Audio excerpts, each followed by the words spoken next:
Bonjour, bonjour, bonjour. Nous sommes ravis de vous retrouver sur Bethel Online. J'espère que la semaine a bien commencé pour vous. Donc, c'est avec plaisir que nous nous retrouvons pour une nouvelle émission. Donc, avec moi pour m'accompagner, j'ai le frère Janos. Bonjour, Janos. Bonjour, Comment ça va? bonjour Rudy, je vais très bien. Très bien? Oui. La semaine a bien commencé? Oui, la semaine a bien commencé, toujours bien en confinement, toujours, surtout. Parfait. Et en respectant correctement les gestes barrières. Super.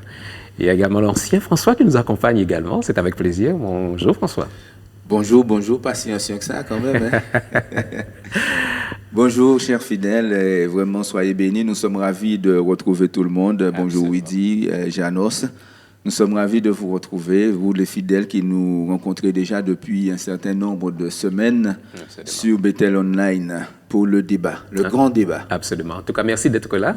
Et c'est avec plaisir que nous vous accompagnons pour ce très bon moment. Nous allons remettre ce moment dans les mains de notre Seigneur. Le frère Janos va prier, donc remettre ce moment afin que Dieu nous conduise dans ce moment. Prions.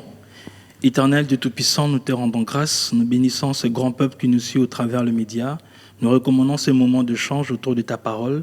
Père éternel, est-ce que le message qui sera prononcé au travers de cette émission puisse toucher plusieurs et que beaucoup reviennent et prennent la bonne décision, la bonne direction concernant nos vies et nos familles. Ainsi prier dans le nom puissant de Jésus-Christ. Amen. Amen. Merci. Nous bénissons le Seigneur pour ce moment que nous allons passer ensemble. Et nous avons un thème. Messieurs, nous avons un thème que nous allons traiter. Nous allons commencer à traiter ce thème aujourd'hui et nous verrons par la suite ce que ça donnera. D'accord? Donc le thème c'est quelle est la clé du bonheur familial? Quelle est la clé du bonheur familial? Alors, à votre avis, est-ce que c'est l'amour, est-ce que c'est l'argent ou autre chose? Donc je vais vous lancer et après je sais que vous avez préparé quelque chose d'assez bien pour tous ceux et celles qui nous regardent. Il faut savoir, mes amis, mes bien-aimés, que nulle famille n'est parfaite. Aucun de nous n'est sans péché. Chacun de nous, y compris vous et moi, fait des erreurs. Alléluia. Nous avons tous été blessés et nous avons tous blessé quelqu'un. Et c'est par le sacrifice de notre Sauveur que nous pouvons obtenir l'exaltation de la vie éternelle. Quelle est la clé du bonheur familial? Voilà, grosse question. Une très grosse question. Quelle est la clé? Parce que c'est vrai que dans notre société, bonheur va rimer avec réussite sociale, absolument, avec richesse matérielle, une grande maison, une grosse voiture. On a réussi sa vie, on a une famille, donc c'est vrai que c'est un questionnement que nous devons effectivement venir à ce questionnement, à savoir, est-ce que tous ces gens qui ont réussi socialement, effectivement, au niveau donc, familial du couple, il y a aussi une réussite? C'est pour l'instant, c'est la question posée. Très bien. Mon frère Janos. Oui, merci beaucoup. En fait, c'est vraiment une grande question, un sujet intéressant. En fait, lorsqu'on parle du bonheur, et il y a beaucoup de définitions, effectivement. D'autres personnes parleront de cette satisfaction, avoir atteint des objectifs, ou la jouissance, ou la jouissance en fait qui accompagne la vie et d'autres paramètres. Mais aussi, dans le domaine familial, je pense qu'on peut aussi parler du bonheur. Donc, cela s'applique aussi dans la famille. Mais moi, je dirais, pour bien maîtriser et cerner le contour de la clé du bonheur, nous devons interroger l'auteur et l'instituteur de la famille, et pour arriver à définir quelles sont la clé ou les clés de bonheur familial. Absolument. Dieu est le fondateur de la famille. Nous le savons pour nous qui côtoyons la parole, nous qui demeurons dans la parole, nous savons que Dieu est le fondateur de la famille. Et la Bible dit même que toute famille doit son nom à Dieu. Amen. Amen. Amen. Donc, la clé du bonheur, est-ce que c'est l'argent? Justement, pour revenir déjà toujours sur le thème de notre société, parce que avant de rentrer dans effectivement comment Dieu voit le bonheur, parce que ceux mêmes qui nous gouvernent nous conduisent et nous induisent des fois en erreur. Nous avons eu un président de la République qui a annoncé publiquement sur la télé une fois que si à 50 ans tu n'as pas une Rolex, c'est que tu as loupé ta vie. Lui, c'est le conducteur de la nation. C'est celui que tout le monde écoute. C'est celui qui doit être un guide, qui doit donner une direction. Et voilà comment le monde voit le bonheur par rapport à une position sociale. On a réussi sa vie par rapport à une position sociale uniquement.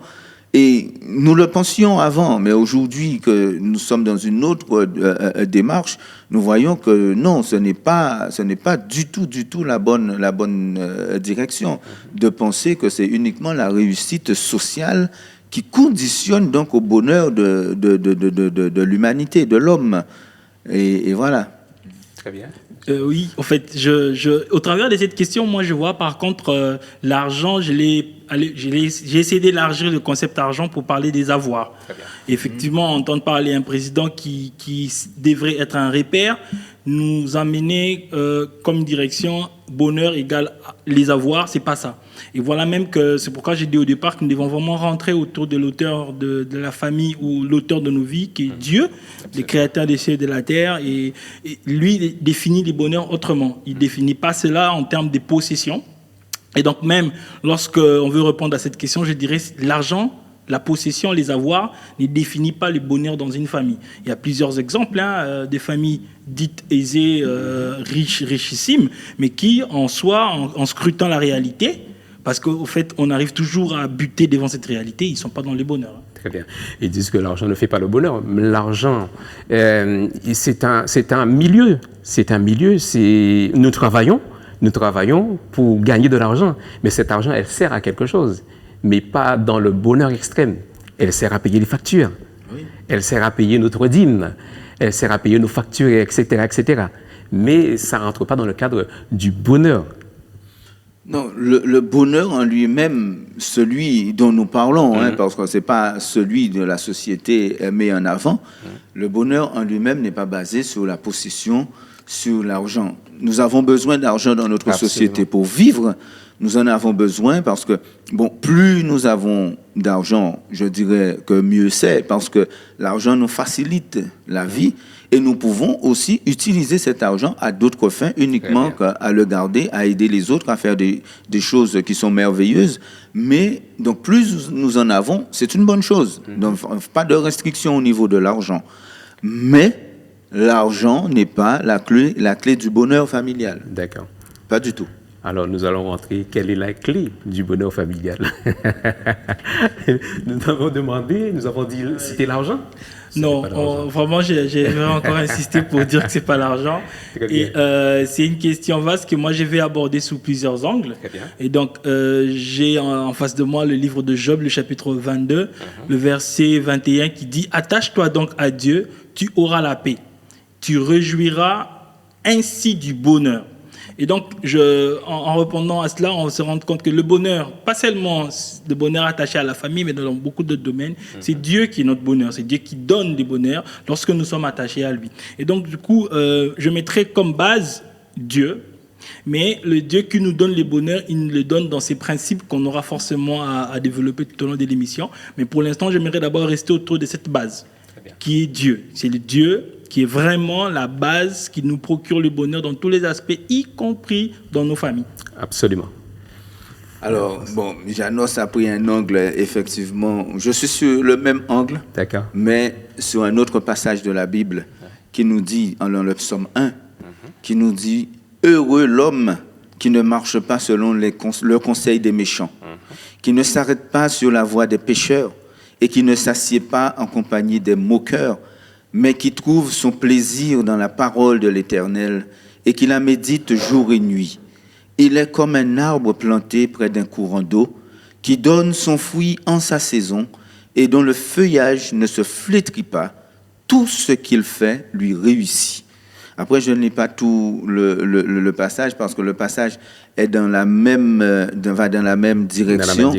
Parce que ce passage nous montre que l'homme trouve son bonheur dans la parole de l'Éternel.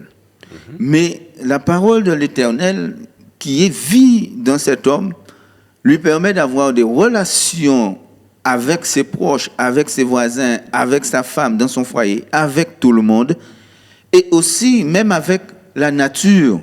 Très bien. Et la parole nous dit que là, c'est le bonheur, parce qu'il est comme un arbre planté près d'un courant d'eau et qui donne son fruit en sa saison, qui donne en abondance du fruit, qu'il est capable de partager ce fruit avec les autres, parce que le bonheur se reçoit. Absolument, absolument. Le bonheur se reçoit et le bonheur aussi se donne. Et pour le recevoir, il faut déjà le donner aussi. On le verra tout à l'heure, je sais que... Mais c'est une grâce. Le bonheur, c'est une grâce. Tu peux, pendant toute ta vie, essayer de construire le bonheur. Tu n'arriveras pas à construire le bonheur. Ouais.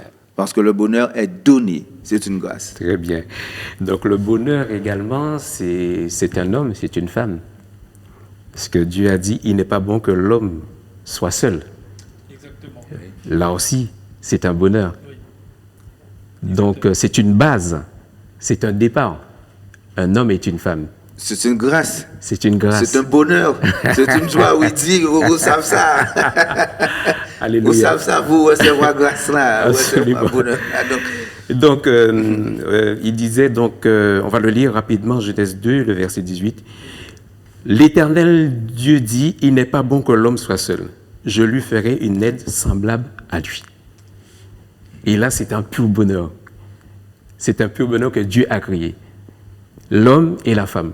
Oui. Que les deux s'unissent, que les deux s'allient, et pour avoir ce bonheur de vivre ensemble et de faire des choses ensemble. C'est merveilleux. C'est merveilleux, c'est merveilleux, mais là, tu as loupé, bon, à mon avis, une marche. C'est que lorsque, comme tu dis, Dieu a créé l'homme, et ensuite il a créé la femme. Mais il faut bien comprendre que Adam, lorsqu'il a vu Ève, il l'a reconnue et il a crié. Hein. Voilà maintenant celle qui est chair de ma chair, os de mes os et chair de ma chair. Donc Adam a vraiment perçu ce côté grâce et ce côté bonheur qui lui manquait et que l'Éternel lui a donné. C'est un don. L'Éternel lui a donné une femme afin qu'il puisse vivre de son bonheur, qu'il puisse jouir de son bonheur et dans la vie que l'Éternel lui donne sur la terre. Très bien. Donc c'est une grâce, mais il faut déjà reconnaître celle qui est os de mes os et chair de ma chair. Absolument. Exactement. Je veux vraiment rester dans ça parce qu'en fait, quand tu as voulu épingler cet élément important de la femme dans la famille, qui est Proverbe même 18-22, le dit clairement, celui qui trouve une femme trouve les bonheurs. Et donc, moi, dans ce contexte-là, je vais l'aborder comme un ensemble. Comme un ensemble, c'est-à-dire la famille même, trouver la famille, avoir une bonne famille, déjà, commence par là. C'est vraiment le bonheur. Et donc, comme la famille, c'est une composition, et la femme et l'homme qui doivent composer cette famille, vous retrouvez, déjà c'est un bonheur.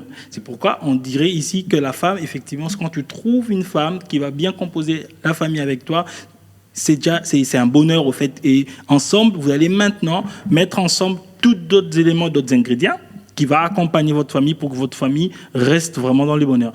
Effectivement, trouver une bonne femme, c'est vraiment le bonheur. Ça fait partie des éléments qui vont définir le bonheur. Je dirais même que ça fait partie des clés, parce que pour moi, je trouve qu'il y a plusieurs clés qui vont amener une famille à vivre et à manifester le fruit du bonheur dans leur couple ou bien dans leur famille élargie.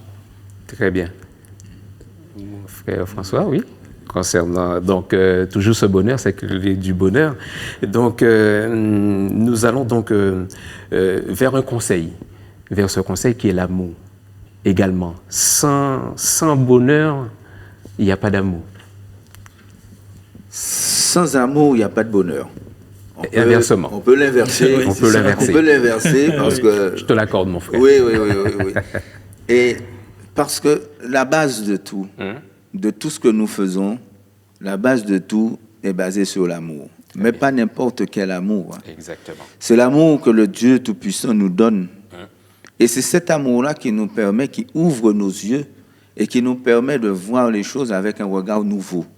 Il y a le regard de la société dans laquelle nous vivons et il y a le regard que Dieu nous permet, nous donne, le regard de Dieu.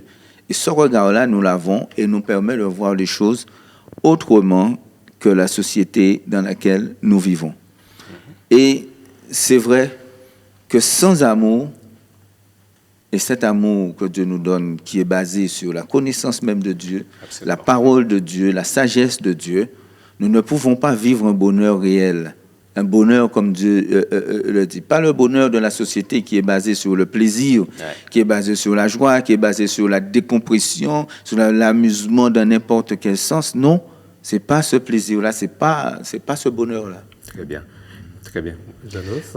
Effectivement. Au fait, Moi, j'aime bien vraiment rentrer encore dans le début de notre émission où on a bien dit que la famille vient de Dieu et Dieu veut qu'on puisse vivre le bonheur dans notre famille. D'accord. Et pour cela, Dieu lui-même nous donne le bonheur en question. Mais comment Dieu nous donne effectivement ce bonheur-là? En passant par des valeurs qu'il dépose dans nous, entre autres l'amour. Dieu nous donne l'amour pour qu'en manifestant l'amour dans notre famille, qu'on puisse vivre le bonheur. Je ne vais pas aller plus loin. 1 Corinthiens chapitre 13 nous dit clairement que il fait cette poésie de l'amour, où la charité elle est patiente, elle est pleine de bonté, l'amour n'est point envieuse, l'amour ne se vante point, elle ne s'enfle point d'orgueil, elle n'est pas malhonnête, elle ne cherche pas son propre intérêt, l'amour ne s'irrite pas, ne soupçonne pas, supporte tout, croit en tout. Toutes ces valeurs d'amour, quand tu l'appliques dans ton foyer, ça fait jaillir le bonheur au fait. Vous vivez les bonheurs par l'amour. Et c'est cette dimension d'amour le Seigneur nous appelle à le manifester en nous, à les manifester dans notre famille, pour que dans notre famille, qu'on puisse vivre le bonheur. Donc l'amour, effectivement, nous apporte le bonheur parce qu'au travers d'amour, il y a beaucoup de valeurs qui entourent l'amour, en fait, et ça nous permet d'obtenir et d'atteindre le bonheur. Très bien. Donc cet amour, ce bonheur, on doit aller le chercher. On le trouve dans la joie, dans la parole de l'Éternel. Absolument. On le trouve absolument dans la parole de l'Éternel. Si on doit d'abord chercher le royaume des cieux et sa justice, et toutes choses nous seront données par-dessus, c'est la parole de Dieu. Et si on cherche l'amour et on ne connaît pas Dieu, c'est vrai qu'on peut s'égarer. Ça va être difficile. Et c'est vrai que ça va être difficile. On regarde autour de nous, il y a beaucoup de gens qui recherchent l'amour, qui cherchent l'amour qu'ils n'ont pas eu, l'amour qu'on ne leur a pas donné, l'amour qu'ils ont perdu, l'amour de ceci, l'amour de cela, et qui s'égarent dans beaucoup de choses. Et quand on voit qu'ils s'agitent, nous, on a une vision qui nous dit qu'on doit d'abord chercher le royaume de Dieu. Et lorsque on trouve le royaume de Dieu, la parole même, parce que le psaume que je viens de lire qui dit « Mais celui qui marche, heureux l'homme, qui trouve son plaisir dans la parole de l'Éternel et qui la médite jour et nuit. Il est comme un arbre planté près d'un courant d'eau. » Alors, lorsque on est planté comme un courant d'eau et qu'on a la parole, on est rassasié. On produit, mais aussi on est rassasié de tout. On est rassasié de toutes les valeurs que notre frère vient de dire. On est rassasié de paix. On est rassasié, on est en sécurité. On a la joie. Les malheurs arrivent dans notre vie, mais la joie que l'Éternel nous procure ne s'en va pas. Elle ne s'en va pas parce que nous sommes plantés près d'un courant d'eau. Absolument. Et il y a cette parole qui nous donne la joie. Et jour et nuit, nous y sommes. Parce que nous avons d'abord l'Éternel qui met ce bonheur dans notre vie. Et nous pouvons maintenant, à ce moment-là, donner le bonheur aux autres. Très bien. Planté près d'un courant d'eau, on est tout le temps rafraîchi. Exactement. On est tout le temps rafraîchi, mon frère. Exactement. Donc, oui, en fait, exactement. Planté près d'un courant d'eau, on est tout le temps rafraîchi, on rayonne et on manifeste le bonheur que Dieu nous donne. Et donc, comme j'avais dit dans Job, lorsque nous sommes plantés près d'un courant d'eau, donc nous sommes attachés à Dieu. Absolument. C'est alors qu'on pourra manifester les éléments qui nous donnera du bonheur. Et donc, comme disait l'ancien François, chercher ces bonheurs en dehors de Dieu, c'est se tromper énormément.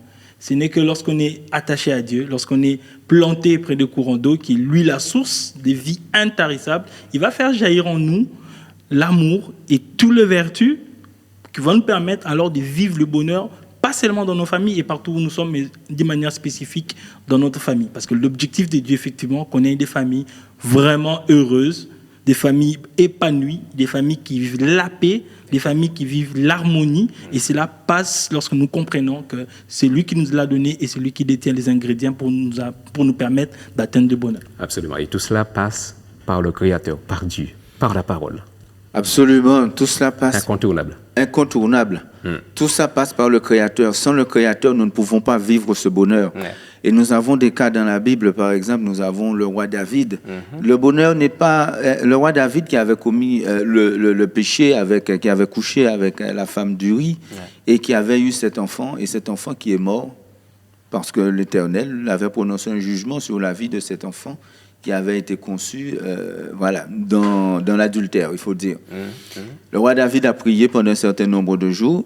Il a prié, il a pleuré, il a jeûné, il a crié à l'Éternel Mais lorsqu'il est sorti de ce jeûne, de ce moment de deuil, il a manifesté la joie envers l'Éternel. Parce que là, il se dit vraiment que la joie de l'Éternel ne l'a pas quitté, malgré ce moment de douleur, malgré ce moment compliqué. Mais tant que la parole de l'Éternel et la présence de l'Éternel dans notre vie, il y a cette joie, parce que le bonheur n'est pas que la joie. Hein. Ouais. Le bonheur est bien plus large que ça. Nous avons vu toutes les valeurs. On est en paix. Exactement. La tempête arrive, on est en paix. On a une assurance. Quoi. On a une assurance.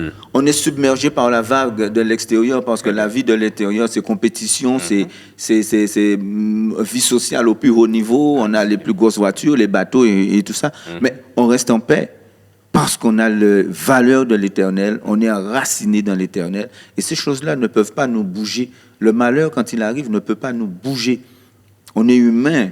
On aura de la peine, on aura du mal comme tout le monde. Mais au fond de nous, il y a cet enracinement, ce fondement qui vraiment va nous faire que nous aurons toujours cette joie qui sera à l'intérieur de nous et qui nous dira, bon, après la peine, on va remonter, on remontera. Très bien. On remontera. Très bien. Donc, nous avons vraiment parlé de ce bonheur, mais un bonheur avec amour, mais également avec respect. Tout à fait. L'un ne va pas sans l'autre. L'un ne va pas sans l'autre, parce que le respect, c'est vraiment une valeur qui est véhiculée par l'amour. C'est une valeur, si on n'aime pas, on ne respecte pas. Quand on respecte, c'est parce qu'on aime. Toujours le respect, comme on voit la clé du bonheur dans la famille, il y a donc, ce sont des valeurs qui sont véhiculées par l'amour. Sans l'amour, toutes les valeurs, même de la famille, vont s'effriter. Il n'y aura pas de valeur, il n'y aura pas de paix. Il n'y aura pas de respect, il n'y aura pas de confiance, il n'y aura pas de sérénité, il n'y aura pas de fidélité. Toutes les valeurs que l'amour nous donne et que nous devons donc transposer dans le couple et vivre ces valeurs-là. Très bien. Mon frère Janos, un mot pour clôturer? Oui, un mot pour clôturer. Donc, on a compris que c'est Dieu qui nous donne l'amour et par l'amour, ça produit tout ça, y compris le respect. Très bien. Frère François, tout est dit. Tout n'est dit. Pas dit, mais on reviendra sûrement certainement plus élargi donc pour développer d'autres mots clés au niveau de la Bible, au niveau de la parole. D'accord? Merci en tout cas de nous avoir suivis. Nous nous donnons rendez-vous très prochainement pour une nouvelle émission. Dans un instant, la Minute Conseil.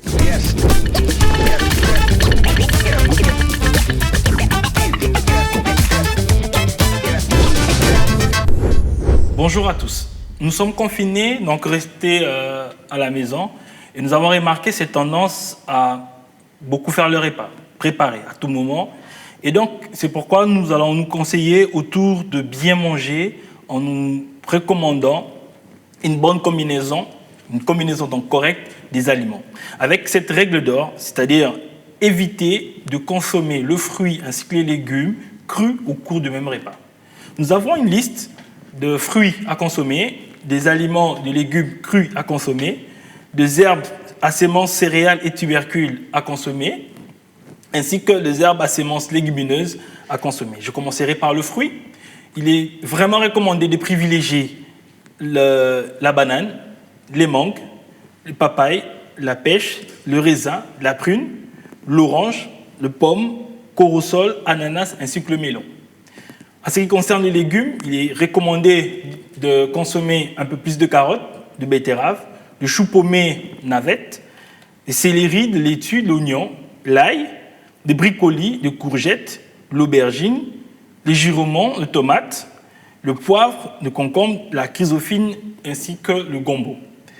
La liste n'est pas exhaustive, bien sûr. Et donc, en ce qui concerne les herbes à semences céréales ou de tubercules, il est vraiment recommandé de consommer du blé complet, du riz complet, de la pâte, de plètes quinoa, du maïs, de l'orge, de l'avoine, du millet, du manioc, de pommes de terre.